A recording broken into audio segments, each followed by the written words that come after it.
Good morning and welcome to the Morgridge College of Education at the University of Denver. We are so excited to host you today for this interesting discussion and I think collaborative workshop. When I spoke to Jeffrey, I don't know, I guess it's been 7-8 months ago, he started talking about how he wanted to engage and launch this book and that he wanted to start at the University of Denver. I was obviously very, very thrilled at the opportunity. We had done some of his, used some of his readings in our classes and to inform our faculty, and so it seemed like a great opportunity. As we continued to discuss what this might look like, the main idea was that it not simply be a one-directional day, that you would not be sitting here simply listening, but that the Denver community, the Colorado community, really needed an opportunity to come together to tackle some of these big issues. And we, again, are so thankful that you've all been able to join us and engage in this important work. I wanted to recognize a couple of people before we got started. First, of course, Jeffrey Selingo. It's been such a pleasure to get to know him, and again, we're thrilled to have him here. I want to thank our speakers, Susanna Cordova, who I think just walked in, the Deputy Superintendent of Denver Public Schools, Tyra Mariani, the Vice President of New America and co-founder of Opportunity at Work, Dr. Ryan Gildersleeve, who's the department chair in our higher education department. I want to give a special little shout out to my colleagues from the Mayor's Office and the Denver Education Compact. I see a lot of you here and I appreciate your time. I know how busy you are. Additionally, I wanted to thank USA Funds for supporting the work here today. So clearly this is an issue that is close to my heart, and I am so very excited to have you here again, and I look forward to our discussion. So thank you again.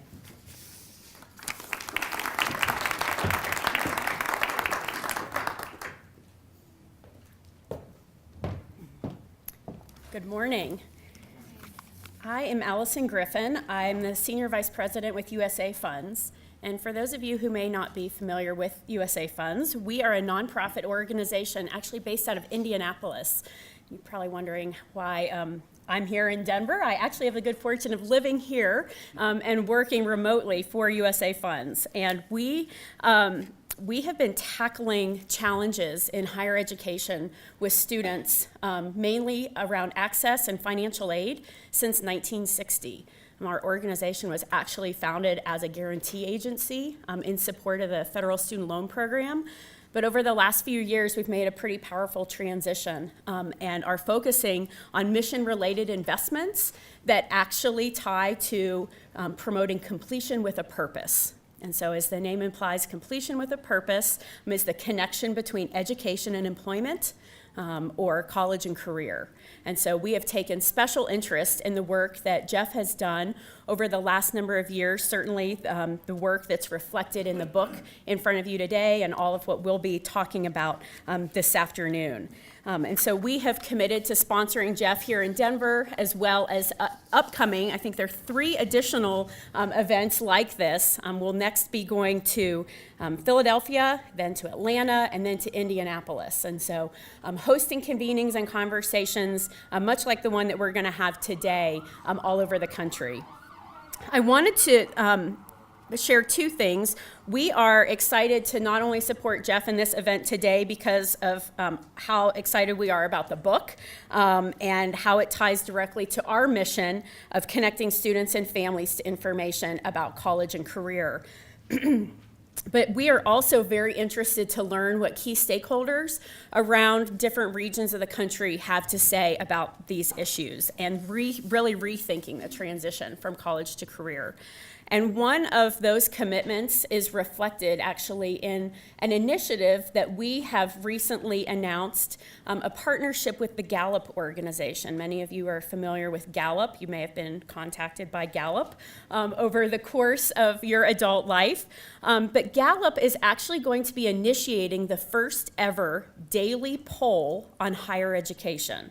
With support from USA Funds, we will be calling 350 adults 350 days a year So for a total of a little over 122,000 respondents, asking adults questions about their higher education experience, their perceptions of higher education, and how higher education has supported their transition to career.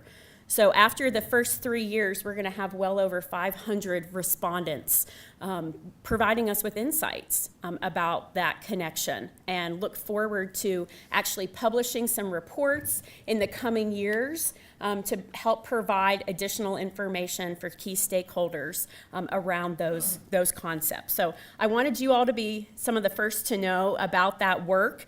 I think it ties directly to what we're talking about here today. And with all that being said, the other thing I'd really like to emphasize is USA Funds is very interested in what comes out of the conversations today. I'm here today participating. I'm back at table 6, and we will be following what comes out of today's conversation. Like I said, we make mission-related investments. We're very interested in what's happening in Colorado, and would like to be able to take some of the learnings and findings and discussions and ideas that come out of this session today back to our team as we begin to formulate our strategic plan for the next 3 years. So look forward to meeting a number of you that I don't know already face to face, and having an opportunity to connect further through this work. Thank you so much.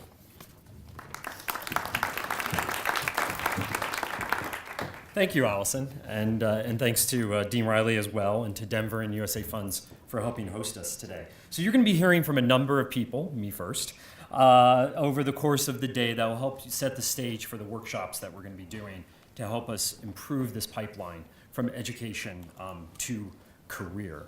You know, when you write a book about launching into your 20s, it brings back a lot of memories about your own 20s and how the decisions you've made in your own life led you to where you are today. As many of you in this room probably remember your own 20s, there are probably things you want to remember and helped lead you where you are today, and there's probably many things that you want to forget, probably many more things you want to forget about your mid-20s. Now, when I was in my mid-20s, I was invited by a friend to go skiing at Whistler in British Columbia. Now, I grew up skiing when I was 5 years old in the hills of Pennsylvania, as I was about to find out. And I had never been skiing out west, so I was pretty excited to go skiing out west when he invited me out to Whistler. Now, so we got to Whistler at night, and we jumped on the gondola the next morning. I was pretty anxious to get started. And as we got near the top of the mountain, and you being in here in Colorado, this might not sound that unusual to you, my friend turned to me and he said, "Just so you know, we're going to be skiing in a bowl." Well, I had no idea what he was talking about, but of course I was about to find out. So we get off the gondola, and this is what I see. For as far as I can see, all I saw was snow, in some cases up to my knee. Now, when I had been growing up skiing, again, when I was 5 years old, since I was 5 years old, this was nothing like the scene that I was used to, right? You would get off the lift in Pennsylvania, and you would go right or left, and there would be carefully marked trails, right? Groomed snow, packed powder, and there would be easy directions to follow. This was as if I had never been skiing before, right? There were no trails, there were no signs, and certainly the powder was not packed. It was up to my knee in places. And so after a couple of minutes of trying to figure my way down the mountain, I turned to my friend and I said, "I can't do this." And he said, "So what are you going to do?" And I started taking off my skis and I said, "I'm going to walk down." Well, he laughed because we would be there for weeks or months, perhaps walking down. He eventually guided me down, and I got down to the bottom of the mountain, and to be honest with you, I took off the rest of the day.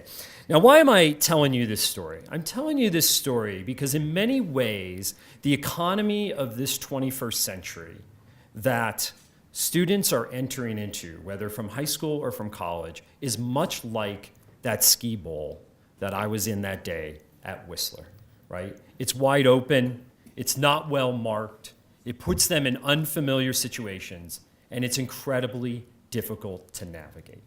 But it's not impossible. I eventually made it down the mountain, and so will today's students. But the part of the problem is that for the last several decades, parents, students, and counselors have spent way too much time and effort on the college search and not enough time on what happens afterwards. And indeed, today, how you go to college is much more important to success after college than where you go. The how, the undergraduate experiences that you have, is much more important than where you go to college. And that's what I want to talk about for just a few minutes today to help us set the stage for what we're going to be doing for the rest of the morning and for this afternoon. You know, the world of work in many ways has changed. We live in this new normal with overlapping pathways, right? It's much more complex, it's fragmented, and in this economy, as you know, entire industries expand and contract with alarming speed. You know, things like law and accounting and even medicine are not those steady career paths that they once were. There was a recent study from Oxford University that found that 50% of jobs might be automated in the next couple of decades, right? So I don't know how many of you would suggest to students that they become accountants, but 94% of those jobs might disappear. So you might want to encourage them to become athletic trainers because it seems like those jobs will be around forever. You know, even as the needs of students and employers have changed, colleges continue to cling to their historical mission. Too many students today lack the ability to navigate this economy, and they end up in workplaces unwilling to invest in them. As a result, and one of the things that I hope that we discuss today, we really need to rethink our concept of college, really rethink the concept of what education means after high school in the US, and what kind of education is needed for this 21st century economy. In many ways, we need to stop thinking of college as this box that you enter at one age, at the age of 18, and exit 4 years later, but instead as more of a platform for lifelong learning, where the transitions in and out of it are much more gradual.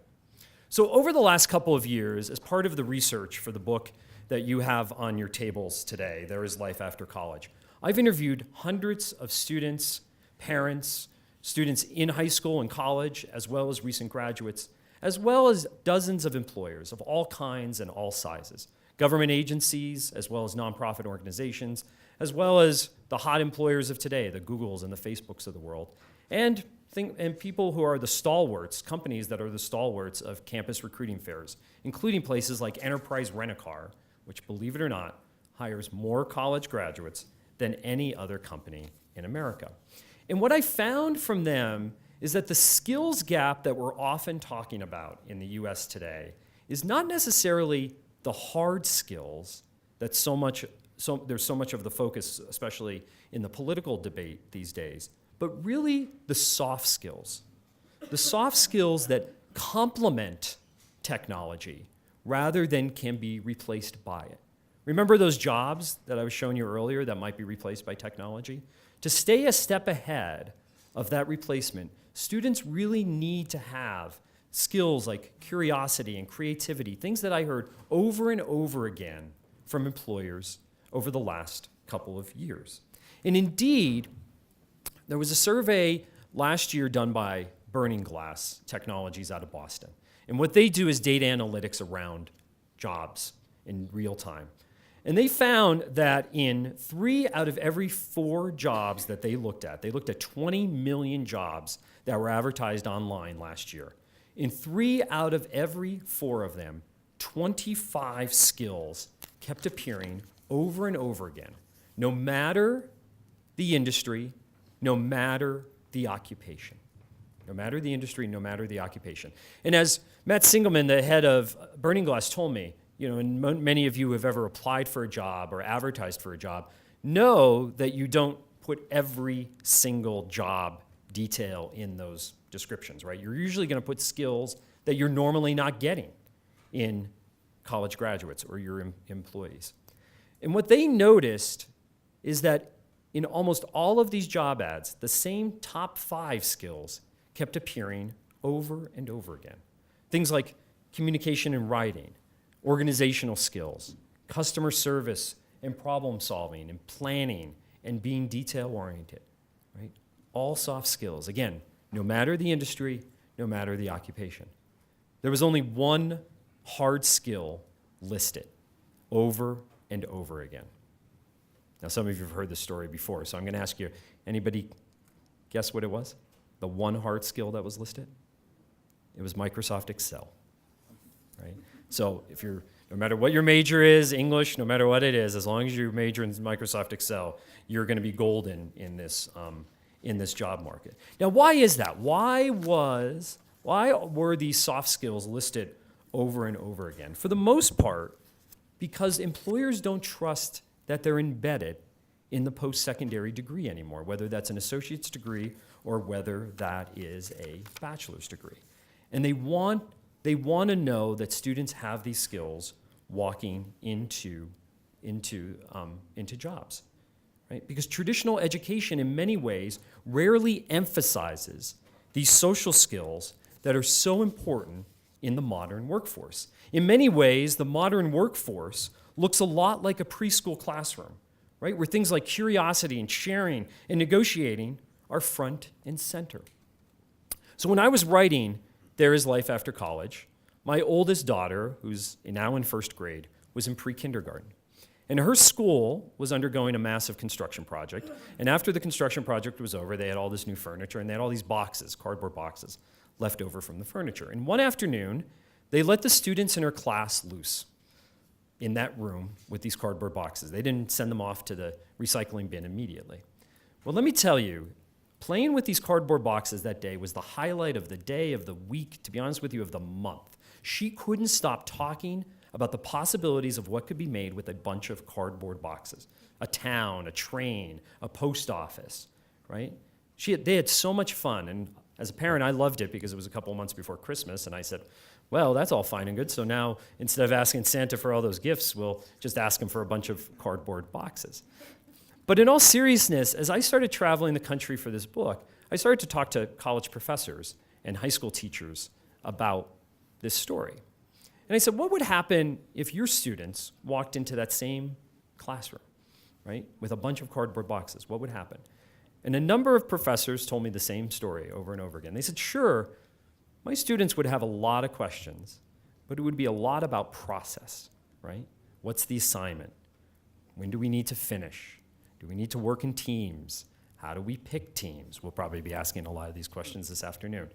And then the number one question that kept coming up over and over again, and if you're a teacher or a professor, you probably know, what would the students ask? How will you be graded? Right? My daughter in pre-K never asked that, right? Never asked any of these questions. They were just interested in making things out of these boxes. In this 21st century, our education system is too much like the workplace of old, right? Where punctuality, attention, and silence were really valued above all else. You know, even college is very task-based today. Think about it, right? Take an exam, finish a paper, go to a club meeting, go to practice. But today's workplace, in many ways, is like preschool, right? Where it's unstructured, where it has competing priorities and decisions need to be made on the fly. It's a mashup of activities with no scheduled end. It's why John Lutner, who's the head of learning at Xerox, told me that the college graduates he's hiring, they know how to take a course, but they don't know how to learn. A few years ago, he noted in an annual survey that he does of new employees at Xerox, he asked them, what do you want in terms of professional development? And the number one thing that they asked for was time management among these new college graduates. And he realized that for the first time in their life, someone else wasn't directing learning for them, right? At birth, it was their parents. In school, it was their teachers. In college, it was a syllabus or a course catalog or professors. And now, they had to manage their own learning and had to manage the job, right? And we know that many students have trouble navigating this world because they have trouble navigating college even before that, right? In the book that ended up being academically adrift, a study by 2 sociologists found that a third of students had no learning gains over 4 years of college, right? Another data point from the collegiate learning exam, which is given to tens of thousands of students every year, found that 40% of college students fail to graduate with the complex reasoning skills needed to succeed in the workplace of tomorrow. I witnessed this firsthand when I was reporting the book, and I went to Oregon State University in Corvallis, Oregon, where Rick Setterstein, who's an expert on emerging adulthood, invited me into his class when I was interviewing him for the book. And this was a class of college seniors, about 75 students in the room, a class on critical thinking. And the conversation in the class that day actually turned to what they were going to do after graduation. And he said, how many of you want to go to graduate school or professional school? And I was actually kind of surprised. About 75% of the hands went up. And then he said, how many of you know a professor well enough to ask for a recommendation? How many hands do you think went up? A couple. A couple of hands went up. And the conversation that day then turned to why. Why? How could you get through 4 years of college and not know how to navigate this institution? And many of them thought they didn't know that they could go to office hours if they didn't have a problem, right? They didn't know how to navigate the institution. Now, you're probably saying, well, this is Oregon State University, a big public university. But we know from the National Survey of Student Engagement that only 50% of college seniors have said that they have talked often with a faculty member about their career plans. In many ways, too many students are waiting for college to happen to them, right? They treat college as a spectator sport and depend on their undergraduate years to give them the experiences that will shape them for the future. So how do today's students launch into their 20s? I wanted to know this when I was writing the book. We know that nearly 50% of young adults today are underemployed, right? Meaning they're in jobs that don't require a bachelor's degree. So this transition from education to the workforce is increasingly difficult for many of them. In 1983, the average age of financial independence for college graduates was 26. Today, it's now 30. That's the age when they're going to reach the median wage in the U.S., according to the Georgetown University Center on Education and the Workforce. So I don't know how many of you in this room have kids in their 20s, but they're probably going to be sticking around for a little bit longer. Now, for the book, I wanted to understand what led students to where they are today in their 20s. What experiences did they have in college that led them to this point? And we did a survey of about 800, nationally representative sample of 800 students for the book. And we found that they launch into their 20s in one of three ways, which is the basis for chapter 1 of the book. They're either sprinters, they're wanderers, or they're stragglers. Now, sprinters jump right in, right? It's not that they move fast from education to the workforce, but they're very deliberate about their moves, right? They move right into the workforce or right into graduate school or professional school. Meanwhile, wanderers take their time, usually about half their 20s, to get going. Students who tend to wander through college tend to wander in those first years after college. And then there are the stragglers who really press pause on most of their 20s, and it's really their 30th birthday, that kind of finally convince them that moving from institution to institution or moving from job to job finally has to result in something, and they get going. Now, one thing that we found is that 2/3 of the students that we surveyed for this book fall into either the wanderer or the straggler category. Now, there's nothing wrong with being a wanderer or straggler, but part of the problem is that our education system doesn't necessarily recognize these students, especially in their mid-20s, who need kind of an extra boost in the job market. And one of the things I hope we talk about today is how we can better help these students. There are 3 factors if a student ends up in one of these categories. The first one is debt.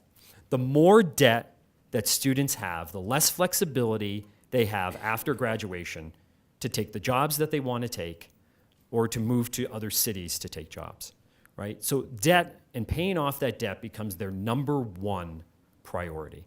And as you can see, nearly half of the sprinters had less than $10,000 worth of debt at graduation compared to the average debt of most students today.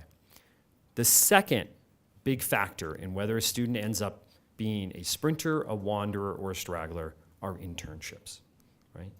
Almost 80% of sprinters had at least one internship in college compared to 24% of stragglers. And in fact, among the sprinters, more than half of them ended up working at a company or organization where they interned. This was the big aha moment for me in reporting the book, that more companies and organizations throughout this country are using their intern pools as recruiting tools now, and not necessarily recruiting second semester seniors on college campuses. The sprinters get that, and a lot of other students don't because, again, either colleges are not telling them or they're kind of waiting for college to happen to them. And then the third piece, and I think this is the big piece about, especially about the work that Alison and USA Funds are doing, is the credential itself. No matter what all those people in Silicon Valley tell you, it still matters. Because very few job ads will say, some college credit required, no degree. They will say they want a degree.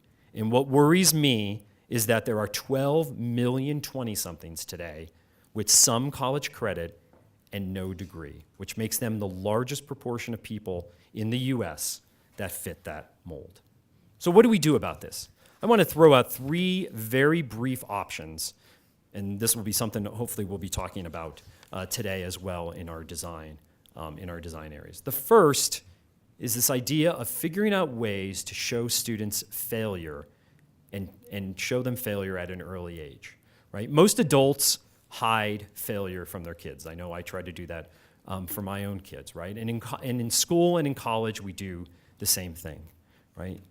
Think about even applying to college. Most students in the view books that they get and other marketing materials only see examples of successful graduates, right? They never see the detours that make up and the failures that make up most of our careers, right? It's why the head of recruiting at Enterprise told me that because most students are syllabus through their life, if you watch March Madness, you probably see those Enterprise commercials which shows how they hire college athletes. They like to hire college athletes and first-generation students because to them, they have the grit and determination to move forward even in the face of failure. Because, for example, college athletes probably have lost more games or matches than they've won, and they've been able to bounce back from those things. As the head of recruiting at IBM told me, he's less interested in the big successes of students, which he often hears when he talks to college graduates, when he's recruiting college graduates, which is why now IBM is starting to go to failed startups to find new employees, because they feel that those people who have worked at failed startups understand the art of failure and understand what they've learned from those failures in life. Second, we need to really put students in more relevant work experiences both during and after school.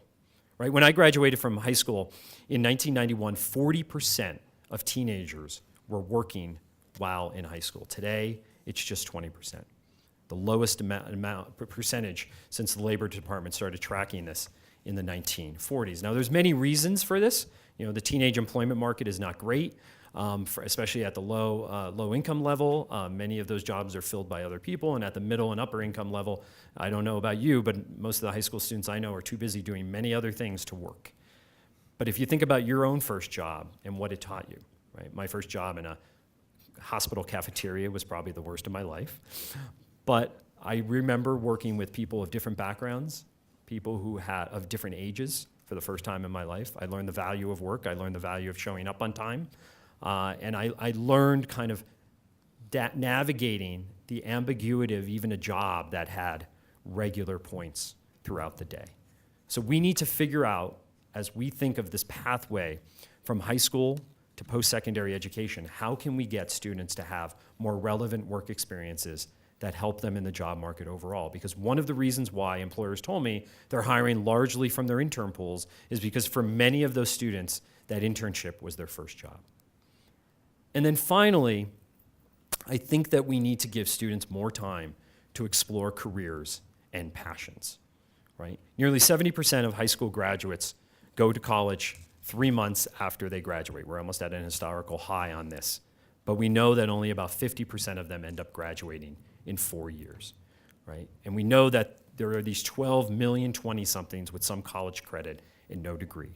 What if we had other pathways instead of that one pathway that we send so many students on from high school to college 3 months after they graduate from high school? What if we had other pathways to some sort of educational opportunity after high school, but one that didn't shove everyone through one similar pathway to college as we do today?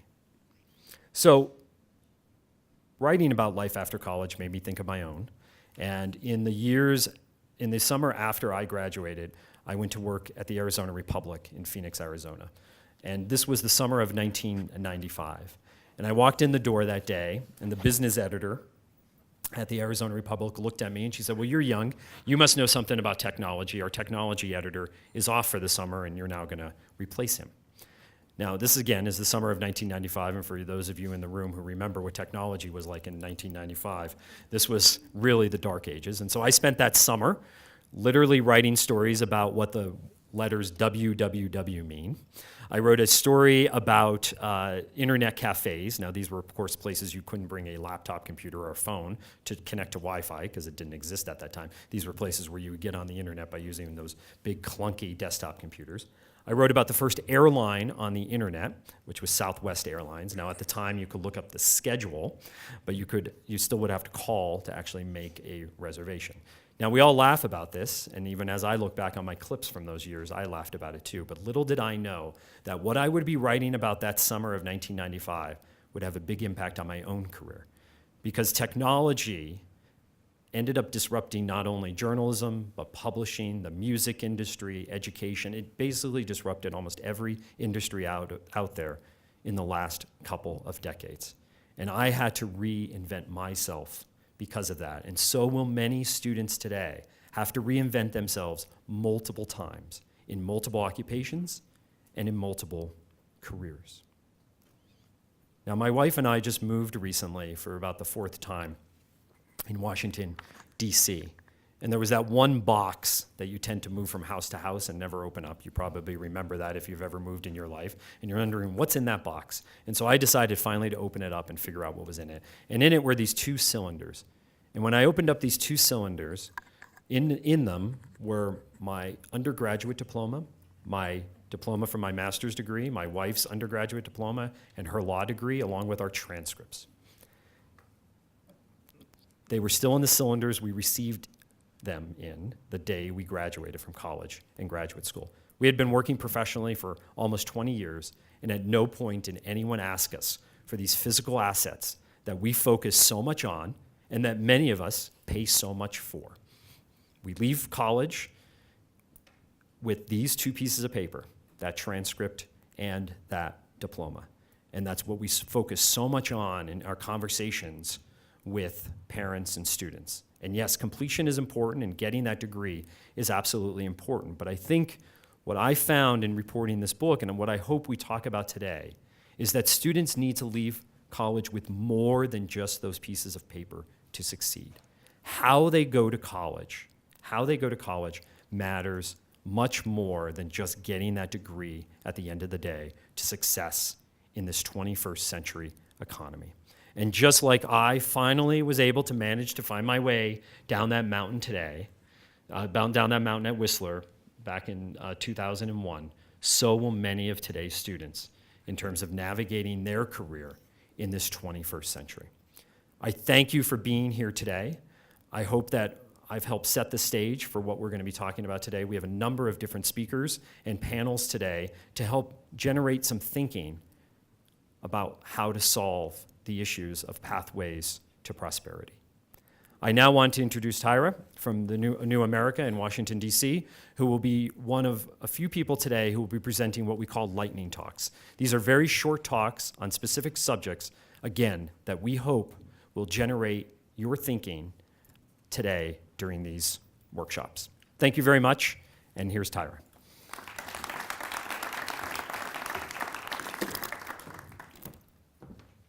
Good morning, everyone.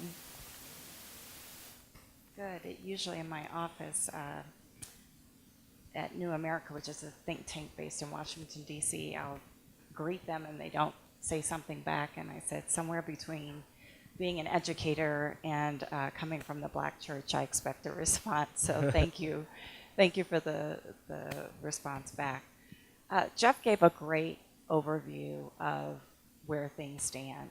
And as I think about what the jobs for the 21st century are, I thought, you know this, right? You hear about it all the time. You hear about STEM jobs, and you probably know that, IT jobs are expected to outstrip the number of computer science majors by 2020 by 1 million. a million jobs, right? You know this. I want to talk a little bit about the ecosystem in which education exists and the various players' parts to it. So when we think about the student, I do wonder if you know, for example, that the average boot camp attendee is 31 years of age, has 7.6 years of experience, has a bachelor's degree, and has had no programming experience. I wonder if you know that the percentage increase in the number of students enrolling are over 25, that increase of students over 25 is higher than the 18 to 22-year-old. So the 18 to 22-year-old is no longer the majority. And I wonder if you realize the need for us to really democratize high quality instruction, because the demands on work and family and school are ever increasing, that students really need access to knowledge and skills in a flexible way without compromising standards. We spend a tremendous amount of time thinking about what I call the supply side of the market. Remember, if you remember econ, demand and supply, right? The two need to meet in the middle to optimize. We spend so much time and energy and money thinking about the education and training, but I think we also don't spend enough time on the demand side of the market.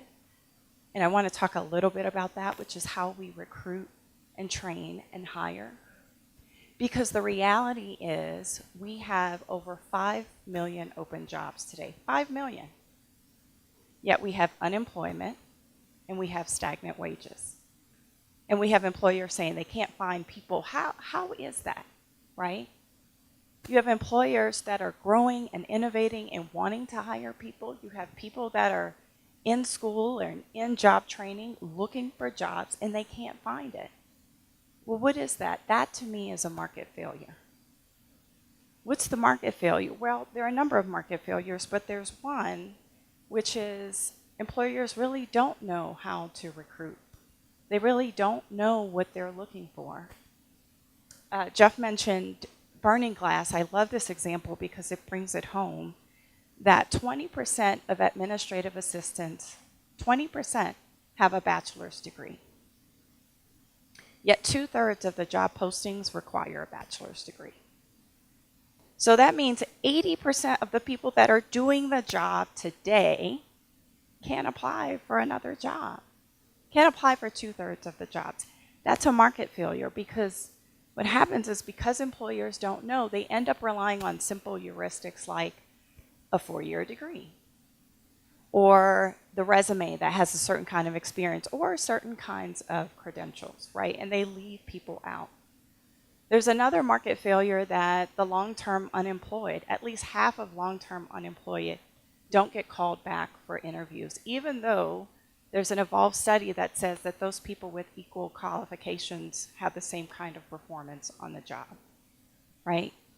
And there's also a poor coordination, information, and access. So education institutions and training organizations really don't know what skills are needed and what to hire for. And job seekers, Jeff pointed that out so beautifully, job seekers step out into the world and they're trying to figure out, how do I get that job? And the pathway is pretty unclear. And so because of that, you have numbers and numbers of graduates who are coming out of training programs and who are coming out of educational institutions, and they don't know how to get there, right? And our job, we put all the responsibility on them though. So our job is to help them figure out how to get there. So what does the market need to look like? Well, on one side, I've talked about the ecosystem. I think we need employers that are hiring based on mastery, competency, attitude, and readiness. That's what they should be looking for. Less on the credential, less on exactly what the resume looks like. But if you hire for those things, how many more people could get into the pool? But we also need training institutions, institutions of higher ed, to provide those high quality pathways that lead to jobs. I think liberal arts is a wonderful degree. When I graduated from Howard University, my parents wanted to know what job I had, right? I needed something to get into the door. And then we also need technology to unlock human potential and to help match opportunities. Jeff also, we actually didn't talk, Jeff, but this is lining up beautifully. Jeff talked about technology being used to automate jobs. And yes, actually, if you look for decades, technology has been doing that, from the computer, to the systems that we have now. But technology, there are amazing software out there that helps people to learn and helps to unlock that potential and helps match them to the, I want to get there, where am I now, and what do I need to get there in between. So that's what we need the market to look like. We know that 36% actually of 25 to 29-year-olds have completed the bachelor's degree.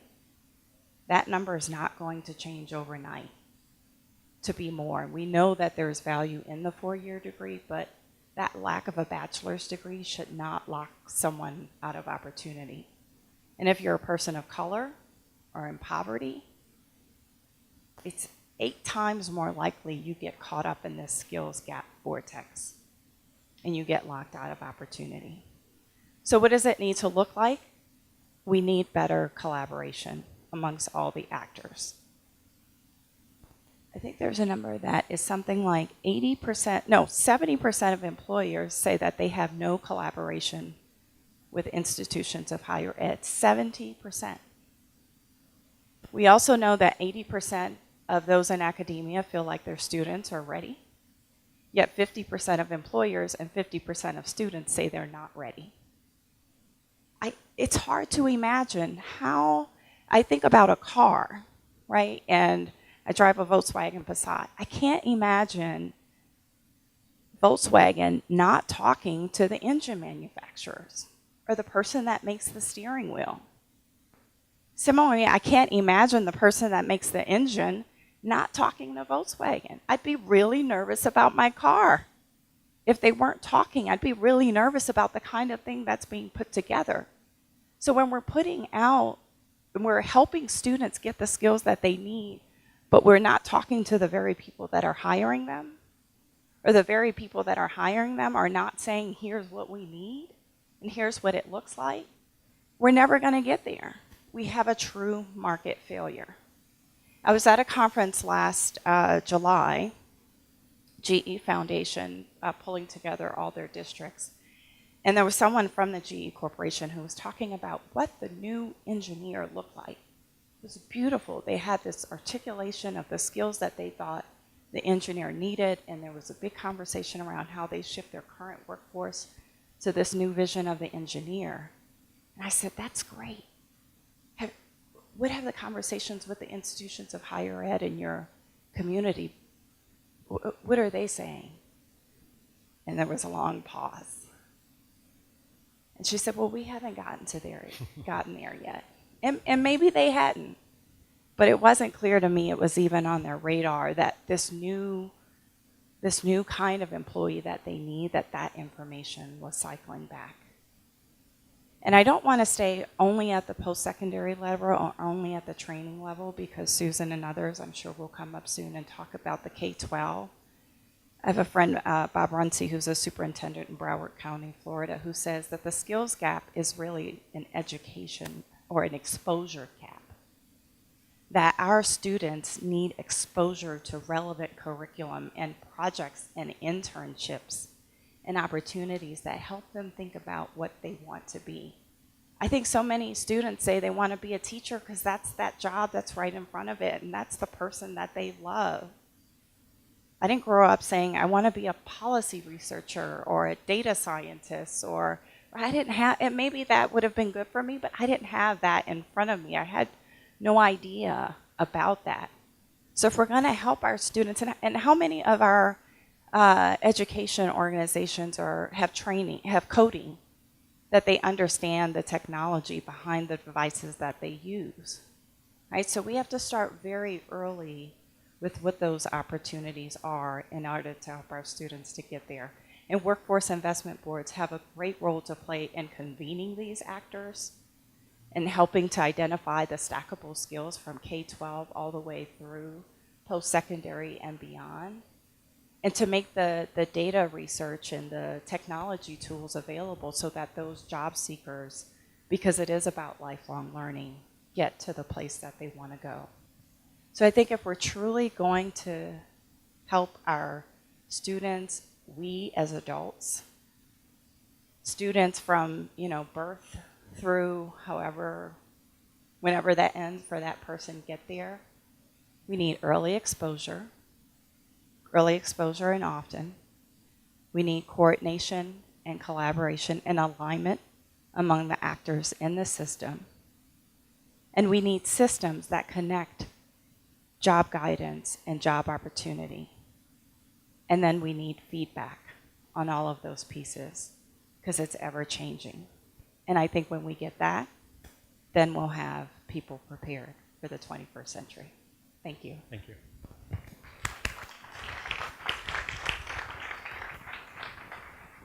Thank you, Tyra. So I'm joined now by Rebecca Chopp, who many of you know is the Chancellor of the University of Denver.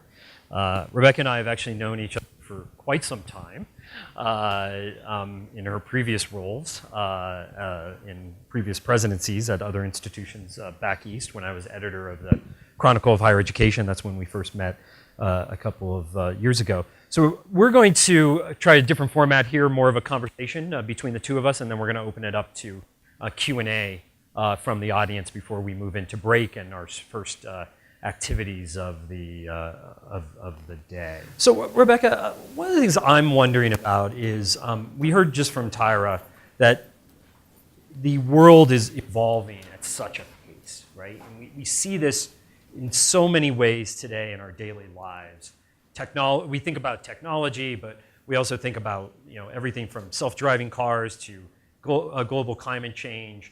Things are moving so fast. I even think about my own kids, who I mentioned are 7 and 5, and what are they going to do? And it's almost impossible to think about that because who knows what the world is going to look like in 15 or 20 years, which I can imagine my parents never really thought that because they didn't think the world would move as quickly as it's moving now.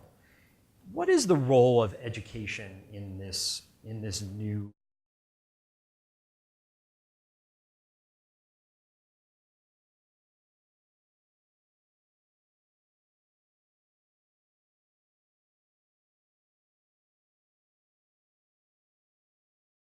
But the issue of what education is, so we are changing as an industry. You mentioned Enterprise Holdings, the car rental company. Andy Taylor happens to be a grad of DU, and when he was here last year, he said, we used to think of Enterprise, that we were in car rental business. Now we think about mobility. And I think education has to have the same shift.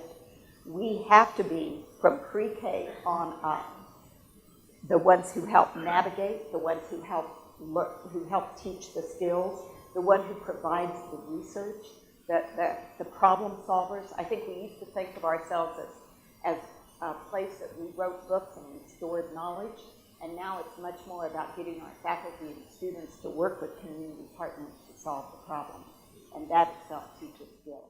And how do universities have to be structured, or how do educational enterprises, even public schools in K through 12 level, how do they have to be? How do they have to shift their? They obviously have to shift their thinking, but do they have to physically be structured in different ways to better help students navigate? Yeah, well, I think if you look at Denver, and by the way, the best part of Jeff's great book is a wonderful shout out to those of us in Denver. It's a place where young people want to come and study in all of our universities.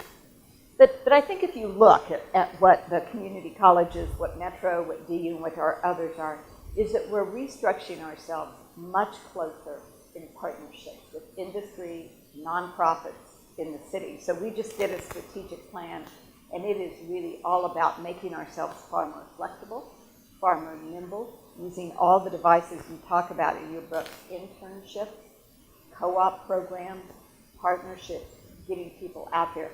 I think it's really a very different view of what education is. Education in the last century was, again, about stack knowledge. It was all about the head. Mm-hmm.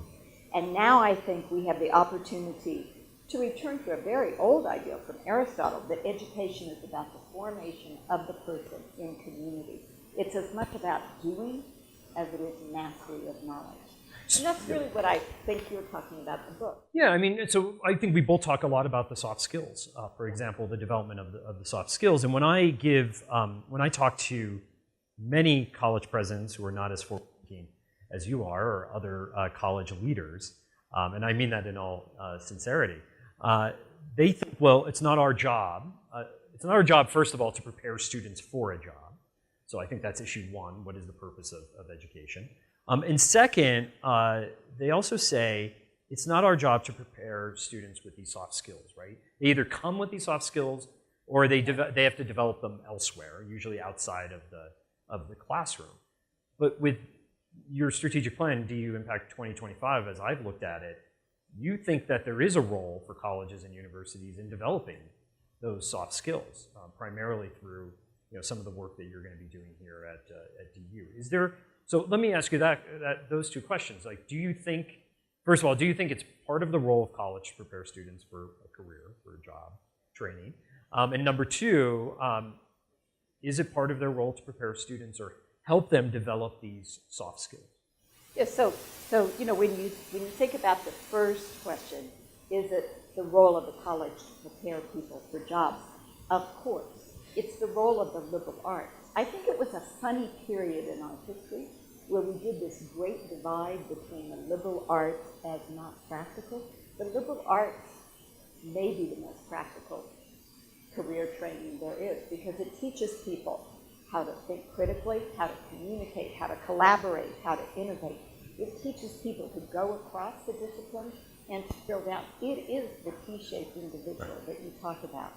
So I think it's more a critique of about a 75-year period in our history where we decided that somehow college and real life were separated. If you look at history, go back to the Greeks, go through the humanists in the Renaissance forward, you see that college has always been about preparing people for professions and preparing people to live in a society, in our case, a democracy. So why do you think we then have so many debates on what is the purpose of college? We seem to have a lot of tension on most campuses that I visit between what I would refer to as the liberal arts and the practical arts.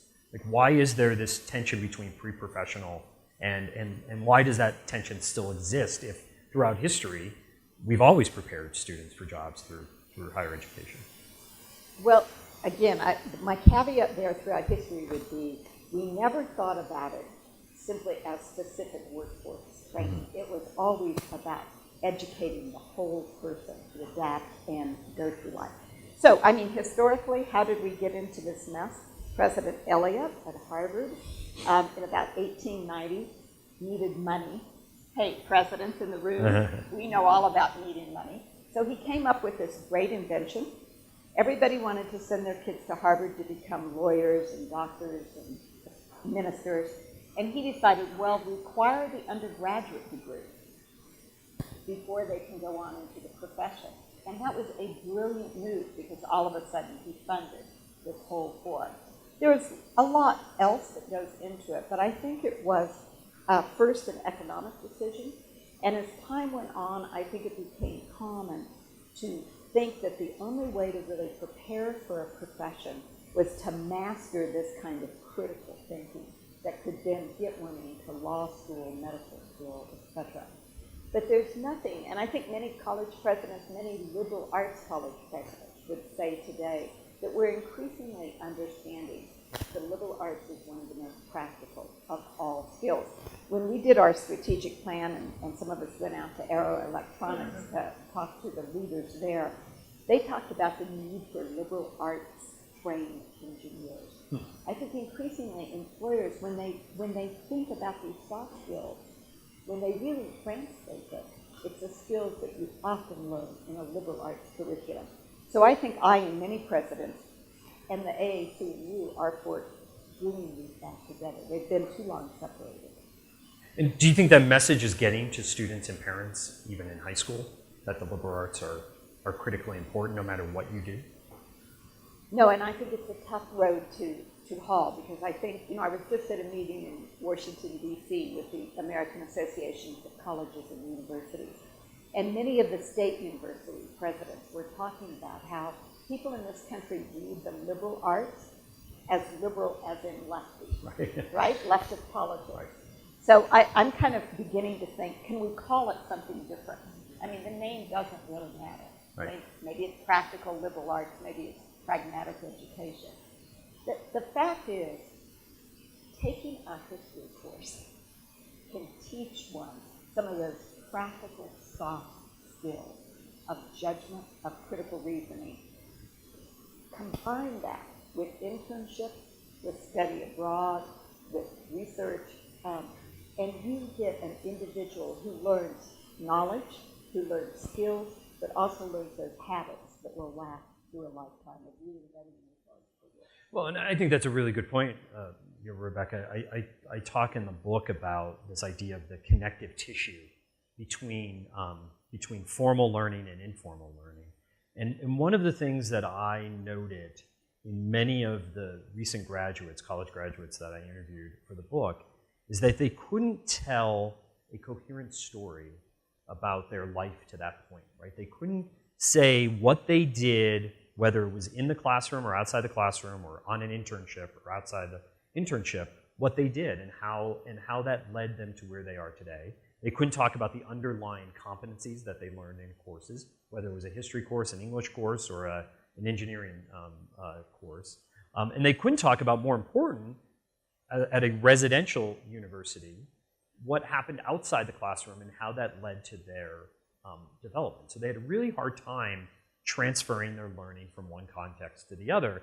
And at the end of the day, as you know from hiring, that's what gets people hired, right? Otherwise, you might as well just sit there in an interview and recite your resume, right? I mean, everything else is on a resume or a LinkedIn profile, but if you can't talk about your underlying capacities, you're going to have trouble getting hired. And I have this anecdote in the book where the head of undergraduate learning at Northeastern University, which is well known for its co-op programs, when she first arrived at Northeastern, she went on a tour, a typical tour that would be given to prospective students. And one of the parents asked the tour guide, who was a student, about their co-op program, because again, Northeastern is well known for their co-op program. The student gushed about the job that he had that previous summer, and the person said, "Well, what did you learn?" And he said, "I learned Excel." Now, of course, as we know from that burning glass profile, learning Excel is critically important. But then she piped up, Susan Ambrose, who's in the book, piped up and said, "Okay, but you learned Excel, but what did you learn? What did you actually learn on that job?" And she helped them, and she said, "Well, you learned how to manipulate big data sets. You learned how to figure out patterns. So she was helping him translate his learning, and he just kept saying, "Yeah, but I learned Excel," right? He just kept seeing it as I learned a software program, when what he really learned on that job were all these underlying competencies that can help him in the job market down the road. And what she realized in that exchange, and again, she was just new to Northeastern at the time, this is a couple of years ago, is that they actually need to prepare students better for the workforce by teaching them how to learn. And so they ended up adding a course around the science of learning and how we learn as humans to help students make those connections, to help them fill in the gaps between the classroom work and what happens outside the classroom, and then also bring it back the other way as well. Yeah, I think,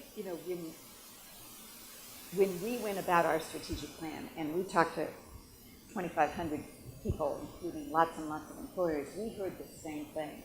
And so now we, and I think DU is not the only one, are stressing navigation as a simple metaphor for if a student can come and learn to navigate DU, if we can coach them how to navigate this complex, strange place, and navigate internship, and learn through portfolio and other methods to constantly reflect on that. And you add to that writing courses. Writing still teaches how to make that coherent narrative. We will have a student who knows how to narrate their value added. And I think that's really what employers want. They want to know, what is the value added you're going to bring to my company? And we have to help prepare them to do that. The second comment I would say is, this really relates primarily to residential colleges, is, we have these students 24/7. And I've been in 5 different universities, president or chancellor of 3, And I believe there is a hidden curriculum in every university. The difference between Colgate, Swarthmore, University of Denver, the three places I've been president, there is a hidden curriculum, and those students know it as early as day 2 if they don't figure it out on their visit. Now, we need to be far more intentional about that. So we're rethinking how we use the residence halls. We're thinking about how we can teach collaboration, conflict management, time management, how to live and work in diverse environments. Those residence halls, if you will, are an incubator for teaching people the soft skills that you're calling for in your book. So part of this presidential campaign now obviously focuses on income inequality and the haves and have-nots, particularly around jobs. This is a big issue, as you know, in higher education as well, the socioeconomic status of students.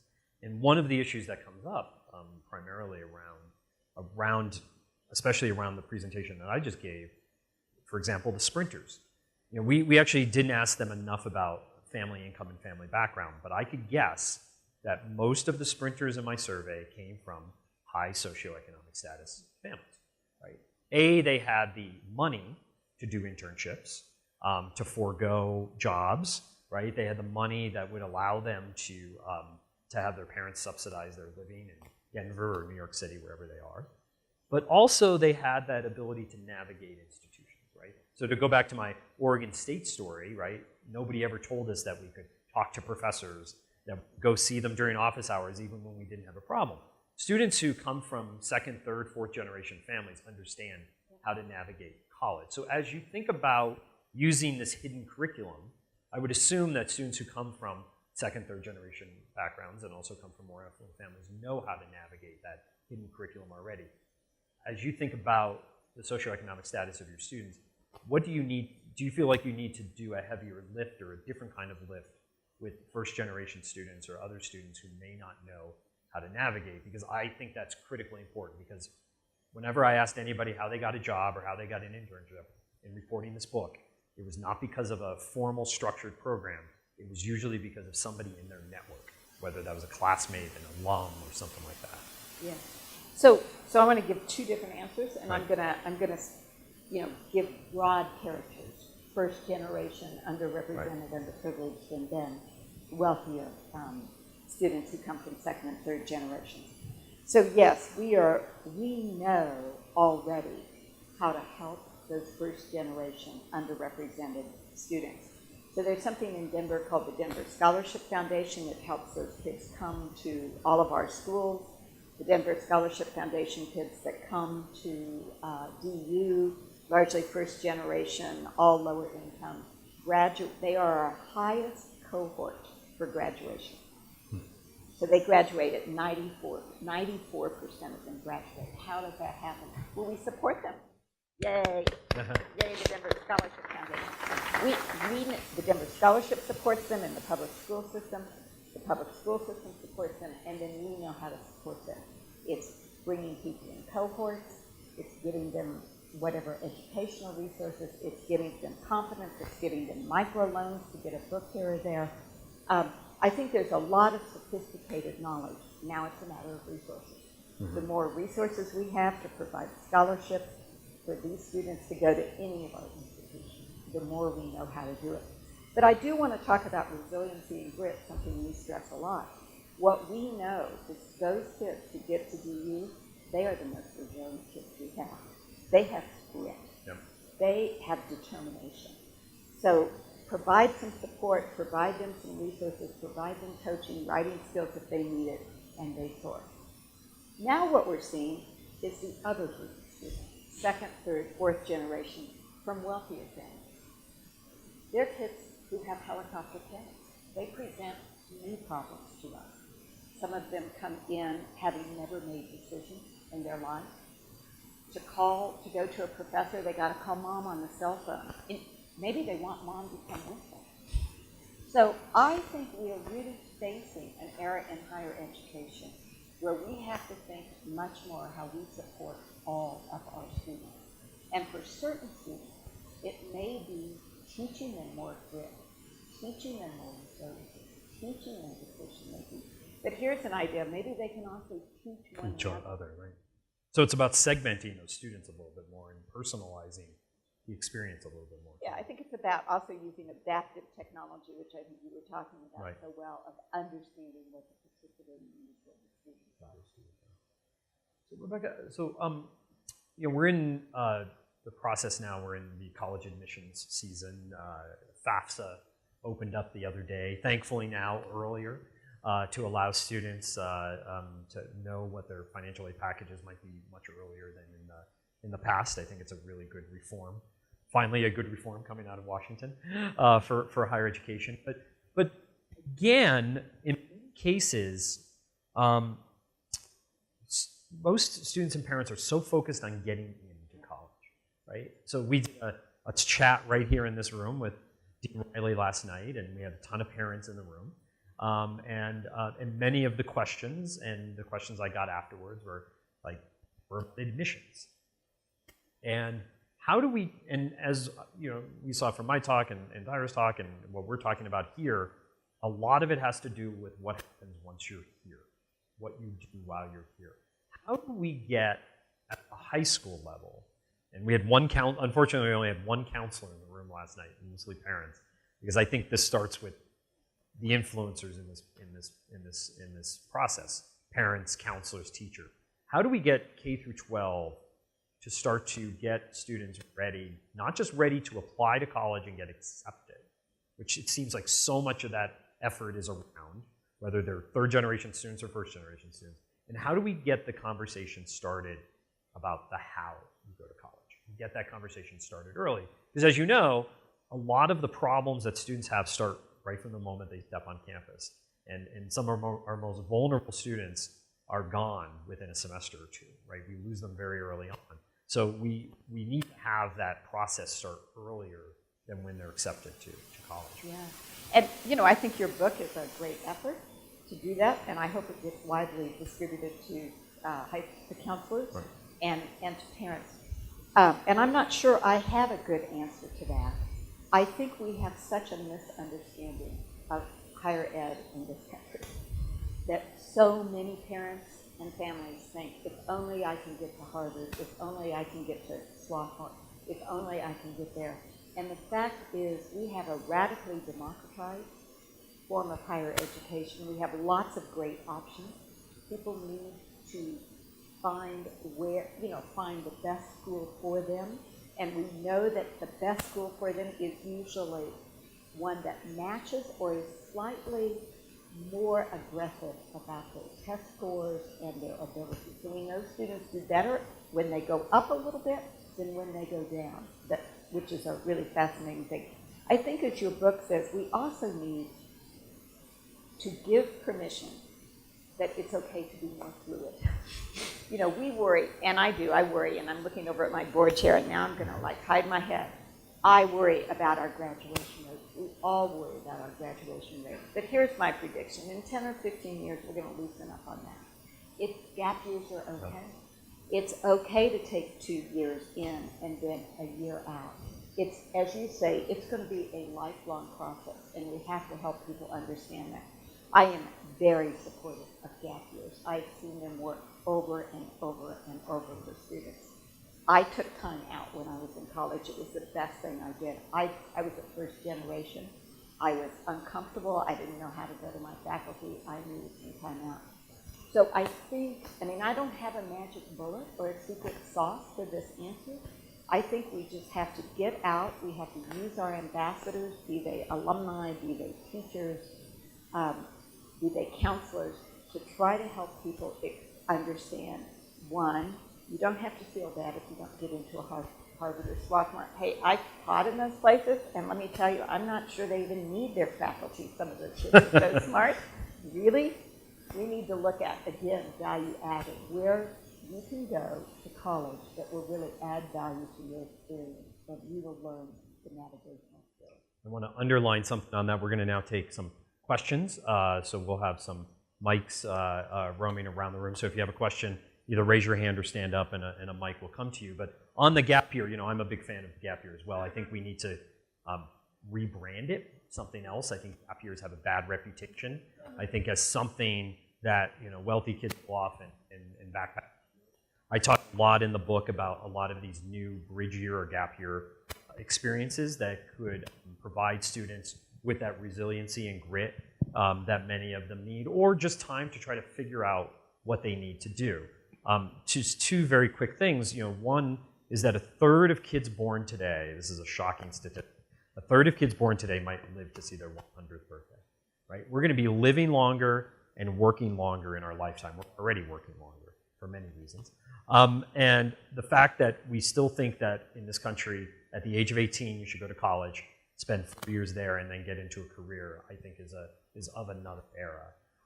And the second piece is that I met many students in reporting this book who were in senior year of college and were talking about applying for jobs. And one of the things they told me is, I never knew so many jobs existed, right? So many job titles existed. If only I knew much more about the job market earlier in my life for exploration.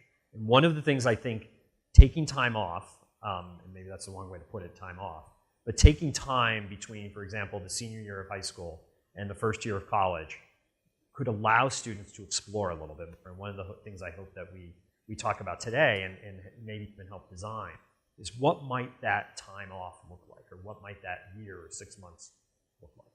So, questions? Hi. Yeah. Thank you. Chancellor Chopp, I wanted to thank you for sharing that story about the president of Harvard who separated undergraduate education and graduate school essentially to boost tuition dollars. And my question was, if the future of undergraduate liberal arts education is moving towards a practical degree that really graduates students who are job ready, is there a concern that enrollment in graduate school might decrease and essentially undo what the president of Harvard had created some years ago? Yeah. It's a good question, and sometime during this year, I'm not sure the exact date, we're going to have a convening on the future of professions, because there's a lot of conversation about what's happening to professions and the professional education. When I say that an undergraduate education can prepare people for jobs, I don't mean by that it could prepare people to be a surgeon, or it could prepare people to be a lawyer, or to be a therapist. Again, there are so many job titles. We already know that people can graduate with a history degree or a philosophy degree or a religion degree, which was mine, and go into all sorts of jobs, from Wall Street to higher education. So again, I think we need to rethink this notion that these undergraduate degrees, especially revised in the way that Jeff and I are talking about, can't launch people into careers. But the professions, medicine, law, therapy, education, social work, is also a set of specialized knowledge and skills. And I think they will still be required. But we will have to have another conversation this winter about how those professional schools are also changing, because they are. Thank you. Other questions for either of us? Yes, over here.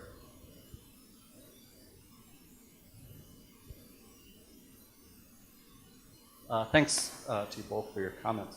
I had a question about the idea that our liberal arts are preparing students on some of those soft skills. What role do you think institutions play in formally articulating some of those competencies and learning outcomes as part of that? And do you think there will be resistance among institutions to being evaluated or held accountable to accomplishing some of those learning outcomes? I think we both can take that, but when you start. Well, yes, I think there is some resistance, and I can all of a sudden see all sorts of faculty I know, because we really hired faculty to be researchers.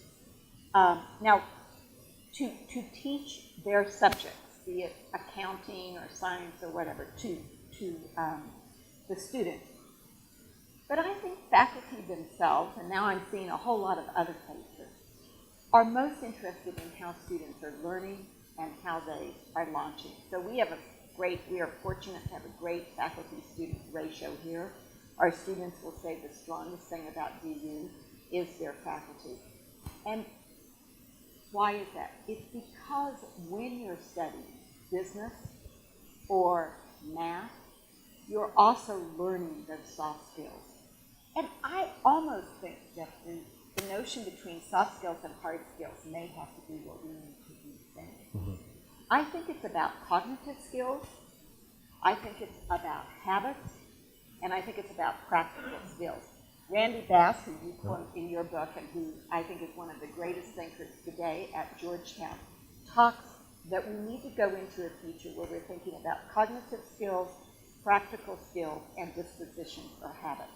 And those are learned anytime you're studying, you're problem solving. I mean, history, if you want to study how to solve problems, look at history. So I think we're seeing a shift in our faculty who are just like the rest of us. They're all raising kids, they're all working with young people daily, and they're beginning to realize that they have in their disciplines a way to teach these students who are moving into the 21st generation. I just want to add one thing to that, and we'll have time for one more question. So if there's another question, please raise your hand and the microphone will come to you. I think there's a lot of interest now in extended transcripts and badges and other micro-credentials that could help students showcase that they have these soft skills.